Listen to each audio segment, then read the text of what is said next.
പ്രിയപ്പെട്ടവരെ, നാം എന്നും കുളിക്കുന്നവരാണ്.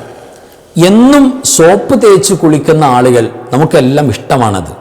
യഥാർത്ഥത്തിൽ ഡെയിലി നമ്മൾ സോപ്പ് തേച്ച് കുളിച്ചാൽ നമുക്ക് ശാരീരികമായ പല ബുദ്ധിമുട്ടുകളും പ്രയാസങ്ങളും ഉണ്ടാകുന്നുണ്ട്. നമ്മൾ പലപ്പോഴും അറിയുന്നില്ല.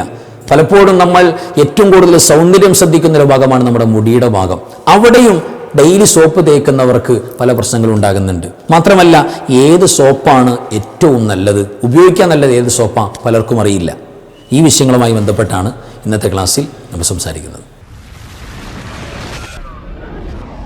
അസ്സലാമു അലൈക്കും വറഹ്മത്തുള്ളാഹി വബറകാതുഹു. ബിസ്മില്ലാഹി വൽഹംദുലില്ലാഹി മാഷാ അല്ലാഹ് ലാ ഖുവത ഇല്ലാ ബില്ലാഹ്. അല്ലാഹുമ്മ സ്വല്ലി അലാ സയ്യിദിനാ മുഹമ്മദിൻ വഅലാ ആലി സയ്യിദിനാ മൗലാനാ മുഹമ്മദ്. അൽഹംദുലില്ലാഹ്.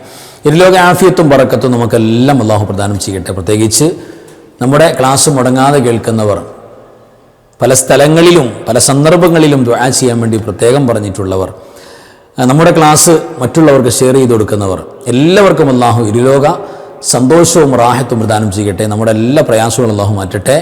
നമ്മുടെ മരിച്ചവർക്ക് അല്ലാഹു ജന്നത്ത് കൊടുക്കട്ടെ. ആമീൻ യാ റബ്ബൽ ആലമീൻ. അൽഹംദുലില്ലാ. പ്രിയപ്പെട്ടവരെ, അല്ലാഹു സുബ്ഹാനഹു വ തആല നമുക്ക് നൽകുന്ന നൽകിയ നിഅമത്തിൽ ഏറ്റവും മൂല്യമുള്ള നിഅമത്താണ് നമ്മുടെ സിഹത്ത്, ആരോഗ്യം. അറിയാലോ, അസ്സിഹത്തു ഖൈറും മിനൽ ഗിന. ഏറ്റവും വലിയ സമ്പാദ്യവും ആരോഗ്യമാണ്. ഈ ആരോഗ്യം നിലനിൽക്കുന്നതിൽ അല്ലെങ്കിൽ അതിനെ നിലനിർത്തുന്നതിൽ നമ്മൾ എത്രയേറെ ശ്രദ്ധിക്കുന്നുണ്ടോ അത്രയേറെ ബെനിഫിറ്റ് നമുക്ക് തന്നെ സ്വന്തം എക്സ്പീരിയൻസ്, അനുഭവത്തിൽ അറിയാൻ പറ്റും. അതിലേറ്റവും പ്രധാനപ്പെട്ടതാണ് നമ്മുടെ ആരോഗ്യത്തിൻ്റെ അടിസ്ഥാനപരമായ ഒരു കാര്യമാണ് കുളിക്കുക എന്ന് പറയുന്നത്. പലപ്പോഴും കുളി സംബന്ധമായിട്ടുള്ള ഒട്ടനവധി വിഷയങ്ങൾ നമ്മൾ സംസാരിച്ചിട്ടുണ്ട്, ഒട്ടനവധി കാര്യങ്ങൾ നമ്മൾ പറഞ്ഞിട്ടുണ്ട്. അക്കൂട്ടത്തിൽ ഒരു കാര്യം കൂടെ ചേർത്തി നമ്മൾ മനസ്സിലാക്കാൻ പോവുകയാണ്. അതായത് ആരോഗ്യത്തിൻ്റെ അടിസ്ഥാനപരമായ ഒരു കാര്യമാണ് കുളിക്കുക എന്ന് പറയുന്നത്.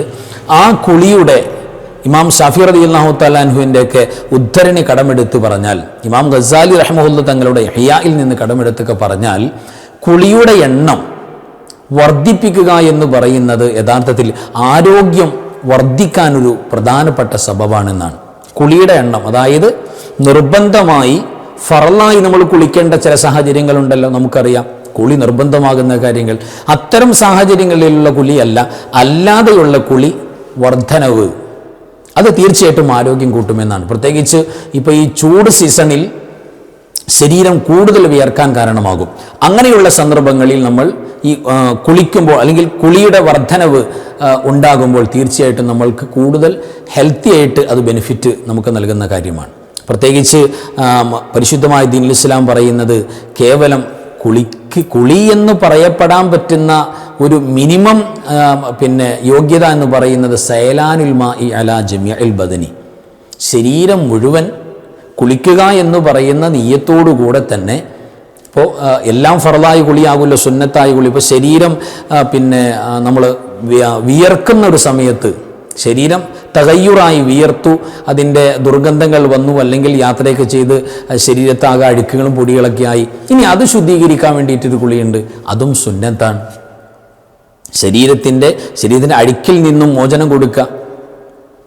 ചെളി, അഴുക്ക്, വിയർപ്പ് അതൊന്നും നജിസല്ലെങ്കിൽ പോലും അതിൻ്റെ ആ അഴുക്ക് ശുദ്ധീകരിച്ച് കളയുക എന്നുള്ള നെയ്യത്തിൽ. അപ്പോൾ സുന്നത്ത് കരുതിയിട്ട് കുളിച്ചാൽ വലിയ പ്രതിഫലമാണ്.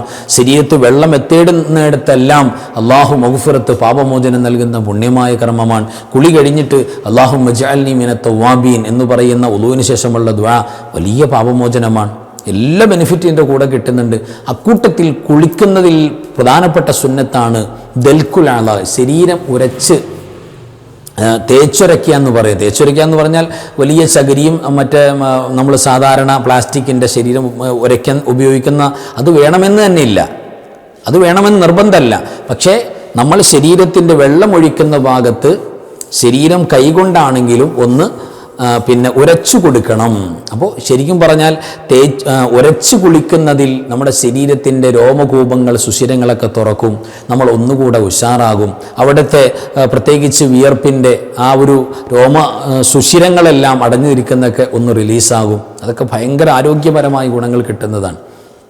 ആ കിട്ടുന്ന കൂട്ടത്തിൽ നമ്മൾ നേരത്തെ പറഞ്ഞ പോലെ കുളിയുടെ എണ്ണം വർധനവ്, പ്രത്യേകിച്ച് ഇപ്പോൾ രാവിലെ വൈകിട്ടൊക്കെ നമ്മൾ കുളിച്ചു, പിന്നെ ആ കുളിക്കുന്നതിലൂടെ നമുക്ക് ഉന്മേഷവും ആരോഗ്യം കൂടി, അങ്ങനെ നിസ്കരിക്കാനും ഓതാനും നമ്മുടെ വർക്കൗട്ട് ചെയ്യാനും ജോലിക്ക് പോകാനൊക്കെ അല്ലെങ്കിൽ പഠിക്കാനൊക്കെ ഒന്ന് ഉഷാറായി.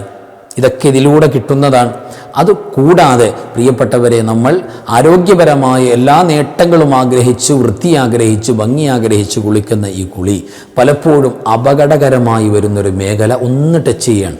അതായത് ദിവസവും സോപ്പ് തേച്ച് കുളിക്കുന്ന ഒരു പതിവ് പ്രത്യേകിച്ച് മലയാളികളായ നമ്മളുടെ ഒരു ജീവിതത്തിൻ്റെ ഒരു ശൈലിയായിട്ട് മാറി. അതിലൂടെ നമുക്ക് ശാരീരികമായി പല പ്രയാസങ്ങളും ഉണ്ടാകുന്നുണ്ട് എന്ന് നമ്മൾ തിരിച്ചറിയണം. അതായത് സോപ്പ് തേക്കാത്തൊരു കുളി നമുക്ക് ചിന്തിക്കാനേ പറ്റില്ല. അത് ഉപ്പില്ലാത്ത കഞ്ഞി പോലെ എന്ന് പറയുന്നത് പോലെയാണ് നമ്മുടെ അവസ്ഥ. സോപ്പില്ലാതെ കുളിയെ കുളിച്ചു എന്ന് തോന്നുക തന്നെ ഇല്ല. യഥാർത്ഥത്തിൽ സോപ്പ് കൂടുതൽ നമ്മുടെ ശരീരത്തെ നമ്മൾ യൂസ് ചെയ്യുന്തോറും നമ്മൾ ആരോഗ്യപരമായി കുറവിലേക്ക് ഒരവസ്ഥയുണ്ട്. അത് നമ്മൾ ശരിക്കും ശ്രദ്ധിക്കേണ്ട ഒരു പോയിൻ്റാണ്. പ്രത്യേകിച്ച് കൊച്ചുമക്കളെയൊക്കെ ഡെയിലി നന്നായിട്ട് സോപ്പ് തേച്ച് പതപ്പിച്ച് കുളിപ്പിക്കുക. അത് തീർച്ചയായിട്ടും അവർക്ക് അവരുടെ സ്കിൻ ഡിസീസുകൾ ഉണ്ടാകാനും ആരോഗ്യപരമായി പല പ്രശ്നങ്ങളും അതിലൂടെ വരുന്നുണ്ട് എന്ന് ആധുനിക ഡോക്ടർമാർ ഈ വിഷയത്തിൽ ഇടപെട്ട് സംസാരിക്കുന്നുണ്ട്. അപ്പോൾ സാധാരണയായി നമ്മൾ പറയാറുണ്ട്, അല്ലെങ്കിൽ നമ്മൾ ഇഷ്ടപ്പെടാറുണ്ട്, ഏറ്റവും നല്ല സോപ്പ് നോക്കിയാൽ നമ്മൾ വാങ്ങാം. സൂപ്പർ മാർക്കറ്റിൽ പോയാൽ ഏറ്റവും നല്ല വിലപിടിപ്പുള്ള, നല്ല സുഗന്ധമുള്ള, നല്ല പതയുന്ന, അതേപോലെ തന്നെ നല്ല കളറുള്ള സോപ്പുകൾ സെലക്ട് ചെയ്യും. യഥാർത്ഥത്തിൽ നമ്മൾ സെലക്ട് ചെയ്യേണ്ട സോപ്പ് അതെന്നറിയോ? ഏത് സോപ്പ് തേച്ചാൽ കുളിക്കേണ്ടത്? നമ്മൾ അഴുക്കൊക്കെ പോകാൻ വേണ്ടി ഉപയോഗിക്കുമല്ലോ. ആ ഉപയോഗിക്കുന്ന സാഹചര്യത്തിൽ ഉപയോഗിക്കുന്ന ആളാണെങ്കിൽ ഏത് സോപ്പാണ് ഏറ്റവും നല്ലത്? അത് കൂടുതൽ കളറില്ലാത്ത, കൂടുതൽ പതയാത്ത, കൂടുതൽ സ്മെല്ലില്ലാത്ത. കാരണം ഈ സ്മെല്ലിന് വേണ്ടിയൊക്കെ, കൂടുതൽ സുഗന്ധമുണ്ടാകാൻ വേണ്ടിയൊക്കെ ആഡ് ചെയ്യുന്ന പലതും ആ കെമിക്കൽസ് നമ്മുടെ ശരീരത്തിൽ റിയാക്ട് ചെയ്യും. പലപ്പോഴും അത് പെട്ടെന്ന് കണ്ടോളണമെന്നില്ല. പല തവണകളിലായി നമ്മുടെ ശരീരത്തിന് പല പ്രയാസങ്ങളുണ്ടാകും. ഇപ്പോൾ കഴിഞ്ഞ ദിവസം ഒരു വാർത്ത കണ്ടു, ഒരു ചെറുപ്പക്കാരൻ്റെ മരണത്തിന് കാരണമായത് സോപ്പ് ഉള്ളിൽ ചെന്നിട്ടാണ്. അതെങ്ങനെയാണ് ഉള്ളിൽ ചെന്നത്, അതിൻ്റെ ബാക്കിയുള്ള അന്വേഷണങ്ങൾ എങ്ങനെയാണ് നോക്കിയിട്ടില്ല, എന്താണെന്ന് അറിയില്ല. ഏതായിരുന്നാലും അയാളുടെ മരണകാരണമായി പറയുന്നത് സോപ്പിൻ്റെ അംശങ്ങൾ ഉള്ളിൽ ചെന്നു എന്നുള്ളതാണ്. എന്ന് പറഞ്ഞാൽ അതിൻ്റെയൊക്കെ കെമിക്കൽ പലപ്പോഴും നമ്മുടെ ഉള്ളിലേക്ക് ചെല്ലാന്ന് പറഞ്ഞാൽ വലിയ പ്രയാസത്തിലേക്ക് പോകും. പ്രത്യേകിച്ച് കുട്ടികളെയൊക്കെ നമ്മൾ കൈകാര്യം ശ്രദ്ധിക്കേണ്ട ഒരു പ്രധാനപ്പെട്ട മേഖലയാണത്. കുട്ടികൾ സോപ്പ് പലപ്പോഴും ഈ കൊച്ചുകുട്ടികളൊക്കെ ആകുമ്പോൾ സോപ്പ് കയ്യിൽ കളിക്കാൻ കൊടുക്കുന്ന ചില അവസ്ഥ, അല്ലെങ്കിൽ കുട്ടികളെ കയ്യിൽ കിട്ടുന്ന അവസ്ഥ, കുട്ടികൾ കടിക്കുന്ന അവസ്ഥ, ഇതൊന്നും ഉണ്ടാകാൻ പാടില്ല. അതൊക്കെ കൃത്യമായിട്ട് സൂക്ഷിക്കണം. ഇത് നമ്മുടെ ശരീരത്തിൻ്റെ സ്കിന്നിൻ്റെ പുറത്ത് അപ്ലൈ ചെയ്യുന്ന അവസ്ഥയിൽ പറയുന്നത്.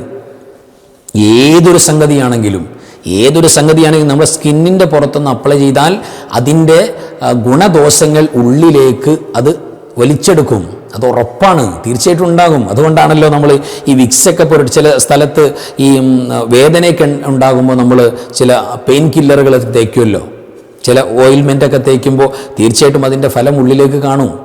അതില്ലായ്മയായി പോകും, അല്ലെങ്കിൽ ആ വേദന ഒന്ന് റിമൂവ് ആയി പോകുന്ന അവസ്ഥ ഉണ്ടാകും, ഉള്ളിലുള്ള വേദന. അപ്പോൾ ഉള്ളിലേക്ക് ആ മരുന്നിൻ്റെ എഫക്റ്റ് വലിക്കുന്നുണ്ട്. ഈ പറയുന്നത് പോലെ കൂടുതൽ പതയുന്ന സോപ്പ് അല്ലെങ്കിൽ കൂടുതൽ സുഗന്ധമുള്ളതൊക്കെ നമ്മൾ സെലക്ട് ചെയ്യുമ്പോൾ ഉണ്ടാകുന്ന പ്രശ്നം, അതിൽ ഈ സംഗതികൾ കൂടുതൽ ഉണ്ടാകാൻ വേണ്ടി ആഡ് ചെയ്യുന്ന കെമിക്കൽസ്, അതിൻ്റെ പ്രയാസങ്ങളെല്ലാം നമ്മുടെ ശരീരത്തേക്ക് ഉണ്ടാവും. മാത്രമല്ല ഡെയിലി ഈ ഏറ്റവും ഉയർന്ന സോപ്പുകളൊക്കെ ഉപയോഗിച്ച് നമ്മൾ ഡെയിലി ഉപയോഗിച്ച് കുളിക്കുമ്പോൾ നമ്മുടെ ശരീരത്തിൻ്റെ ഒരു ഓയിൽ ടെൻഡൻസി ഉണ്ടല്ലോ നമ്മുടെ ശരീരത്തിന്, അത് പൂർണ്ണമായിട്ട് നശിച്ചു പോകുന്ന, ഒരു വരണ്ട ചർമ്മത്തിലേക്ക് പോകുന്ന അവസ്ഥ ഉണ്ടാകും.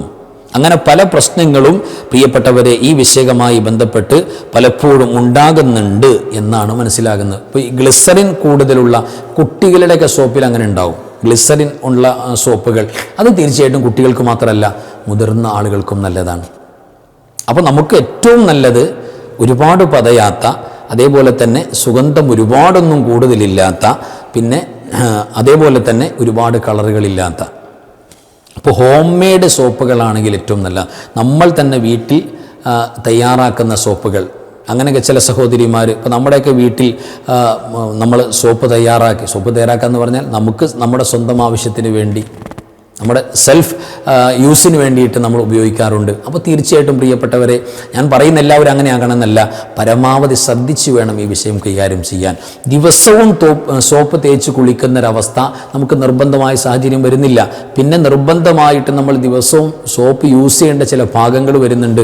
അത് കൂടുതൽ അഴുക്കുകളും വിയർപ്പുകളും തങ്ങി നിൽക്കുന്ന ഭാഗം, നമ്മുടെ കക്ഷങ്ങളുടെ ഭാഗം, ഗുഹ്യഭാഗം, അതേപോലെ നിർബന്ധമായിട്ട് നമ്മൾ ഉപയോഗിക്കേണ്ട ചില ഭാഗങ്ങളുണ്ടാകും. ഇപ്പോൾ എപ്പോഴും നമ്മൾ പുറത്ത് യാത്രകൾ ചെയ്തു വരുമ്പോൾ നമ്മുടെ മുഖത്തിൻ്റെ ഭാഗത്ത് കൂടുതൽ പൊടികളും അഴുക്കുകളും, അതേപോലെ തന്നെ പലപ്പോഴും പുറത്തൊക്കെ പോയിട്ട് വരുമ്പോൾ കൈകാലുകളുടെ ഭാഗങ്ങൾ, അങ്ങനെ നിർബന്ധമായി നമ്മൾ കൂടുതൽ അഴുക്കായി ശുദ്ധീകരിക്കേണ്ട ഭാഗം അതൊന്ന് ശ്രദ്ധിച്ചു കൊടുക്കാമെന്നല്ലാതെ ഫുള്ളായി ശരീരമാസകലം എന്നും സോപ്പ് തേച്ച് കുളിക്കുന്ന പതിവ് നമുക്ക് ആരോഗ്യപരമായ, അല്ലെങ്കിൽ നമുക്ക് ശരീരത്തിന് ഗുണകരമായ അവസ്ഥയിൽ കൂടുതൽ ദോഷകരമായ അവസ്ഥയാണ് ഉണ്ടാവുക എന്നാണ് പഠനങ്ങളും ഡോക്ടർമാരുടെ ഈ വിഷയവുമായി ബന്ധപ്പെട്ട അഭിപ്രായങ്ങളും പറയുന്നത്.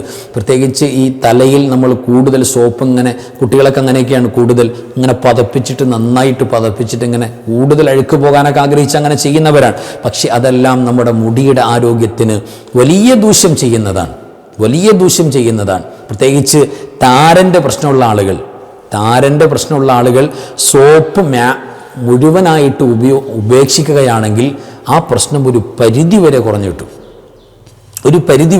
പിന്നെ കെമിക്കൽസ് കൂടുതലില്ലാത്ത, നേരത്തെ നമ്മൾ പറഞ്ഞതുപോലെ കൂടുതൽ പ്രശ്നങ്ങളില്ലാത്ത, പിന്നെ അതിന് പറ്റിയ എന്തെങ്കിലും വസ്തുക്കൾ, ഷാമ്പു എന്ന് പറഞ്ഞാൽ എല്ലാമല്ല, നമ്മുടെ ശരീരത്തിന് കുഴപ്പമില്ലാത്ത എന്ന് മനസ്സിലാക്കിയിട്ട് നമ്മൾ യൂസ് ചെയ്താൽ അത് അത്യാവശ്യ ഘട്ടങ്ങളിൽ, പിന്നെ അത് കൂടുതലാകുമ്പോൾ അതിലൂടെ നമുക്ക് പല പ്രശ്നങ്ങളും വന്നു പോകും.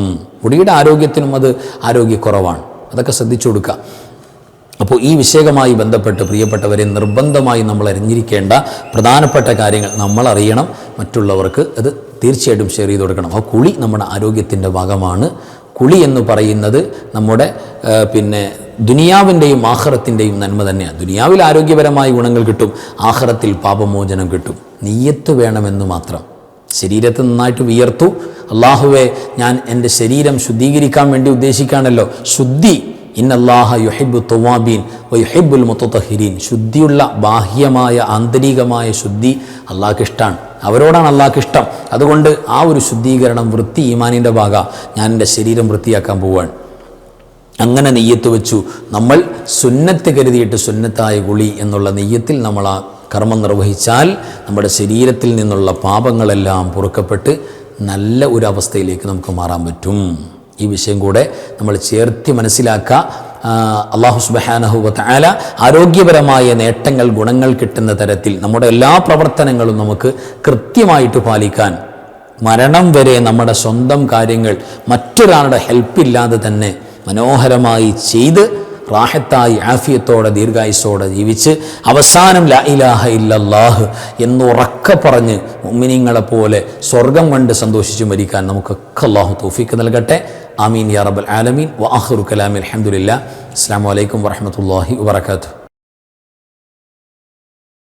ബിസ്മില്ലാഹി മാ ശാ അല്ലാഹ് ലാ ഖുവത ഇല്ലാ ബില്ലാഹ് മാ ശാ അല്ലാഹ് കുല്ലു നിഅമതിൻ മിനല്ലാഹ് മാ ശാ അല്ലാഹ് അൽ ഖൈറു കുല്ലുഹു ബിയദില്ലാഹ് മാ ശാ അല്ലാഹ് ലാ യസ്രിഫു السوء إلا الله بسم الله ما شاء الله لا قوة إلا بالله ما شاء الله كل نعمة من الله ما شاء الله الخير كله بيد الله ما شاء الله لا يصرف السوء إلا الله بسم الله ما شاء الله لا قوة إلا بالله ما شاء الله كل نعمة من الله ما شاء الله الخير كله بيد الله ما شاء الله لا يصرف السوء إلا الله